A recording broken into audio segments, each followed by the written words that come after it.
I'm Batman.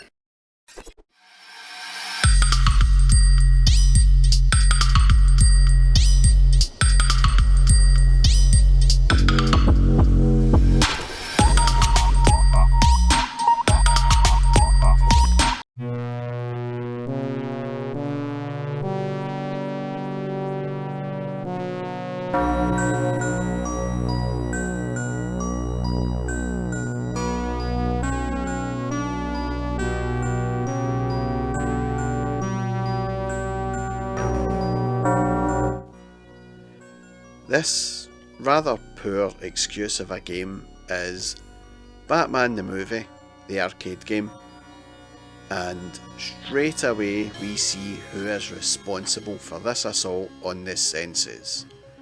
Yes, it's Atari. A once mighty, powerful player in the video game industry, but by the time this sad effort was released in 1990, Atari had already fallen on hard times, and judging by this horror show of a game, they must have fired off a lot of their decent coders to save a buck. But it begs the question, how could they afford the license to use one of DC's biggest characters? That is a case for the X-Files, I think. Anyway, back to the game, if that's what you call it. The game is a horizontally scrolling beat-em-up platformer. It features stages based on locations in the film, including first-person control of the Batmobile and the Batwing. The game features audio clips of Batman, the Joker and Vicky Vale, as well as digitised photos from the movie, and the music is based on the movie's soundtrack, composed by Danny Elfman. Batman can use various weapons, such as batarangs, bat rope, and gas grenades, as he takes on various goons and the Joker. This game really is a travesty. Let's start the dissection with the graphics. The enemy sprites look fine until they start moving. They seem to move like they are robotic, with stuttered steps and very slow motions for attack.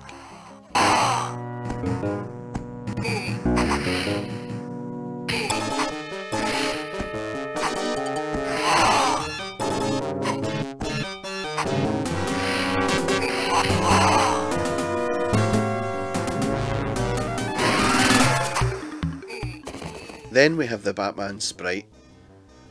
The way he walks with his cloak held to his chest, it reminded me of that guy from Penelope Pitstop, the hooded claw, and the walk seems very awkward. It's almost like it is two sprites, one for the top half and the other for his legs. I can't quite put my finger on it, but it looks bloody awful. Just look at the way he climbs the ladder. He just sort of shuffles up and down it. It's truly hideous. Then we have the Joker, and his walk is even worse. I must have seen Batman the movie about 24 times by the time this game came out, and I don't ever remember the Joker walking with that swagger. And when he runs, it's just a sped up movement of the silly walk. The pen is truly mightier than the sword. Hold on. Where did we get those wonderful toys? Get in the car. The Batmobile sections look nicely presented though, with some nice gun flare effects on the Batmobile as you shoot. But the steering wheel seems to have a life of its own. It doesn't move with the direction of the road.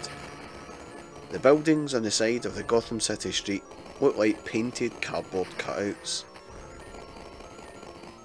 The Batwing section is actually fine, with nice detail in the Joker's balloons and the enemy helicopters, but the Gotham City skyline looks like it's on some kind of conveyor or treadmill. It's a real example of laziness on the coder's part, I reckon. Then we have these digitised stills from the movie.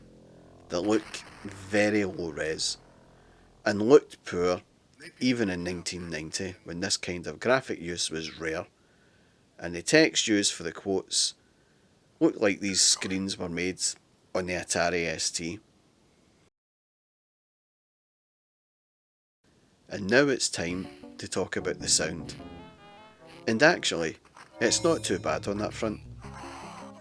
The levels all have themes from Danny Elfman's score, which, while not sounding exactly like the film, they do sound close enough. The enemy gunfire and Joker's explosions all sound pretty good too. And there is a fair amount of sampled speech from the movie, although that does get a bit draining after a while. I like it.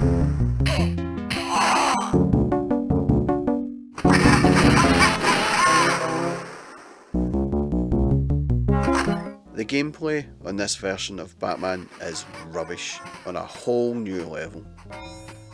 It's a single plane environment with Batman being able to jump up or down to levels as required. But the combat is bland, and by this time there were far better beat 'em ups out there to take your money.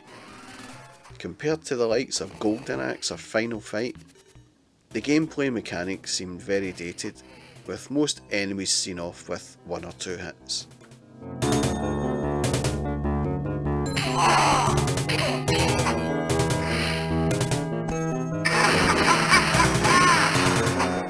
The driving sections are not driving sections, it's just a shooting gallery.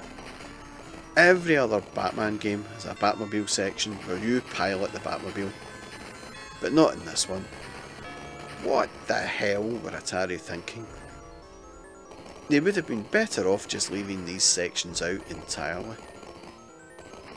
The platform sections are annoying, with some lower levels not visible to Batman, and when you jump down, it results in a cheap death.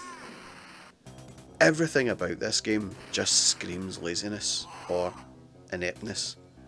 It's hard to figure out which one is worse. But if Atari thought they had struck gold with this one, then they must have been smoking crack. Even this Atari logo is decked out in gold, like they are winners. How could anyone in quality control ever let this game out to an unsuspecting public? It is just beyond me.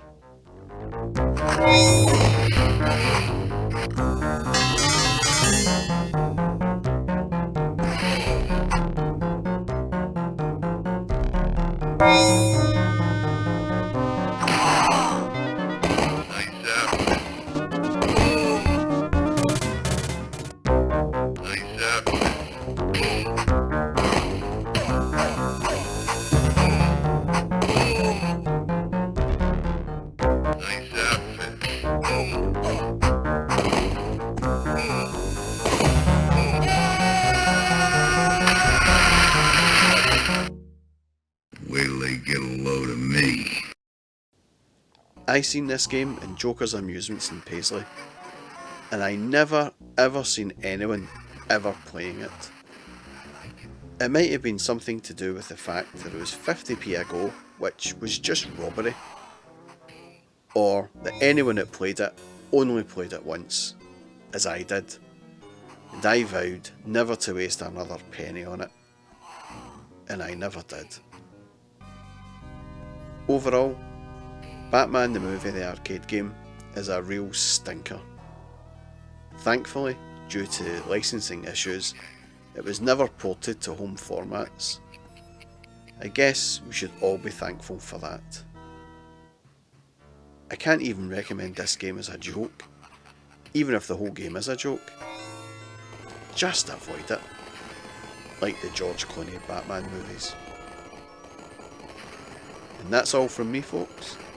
If you like this video, then please give a thumbs up and subscribe. Thanks for watching.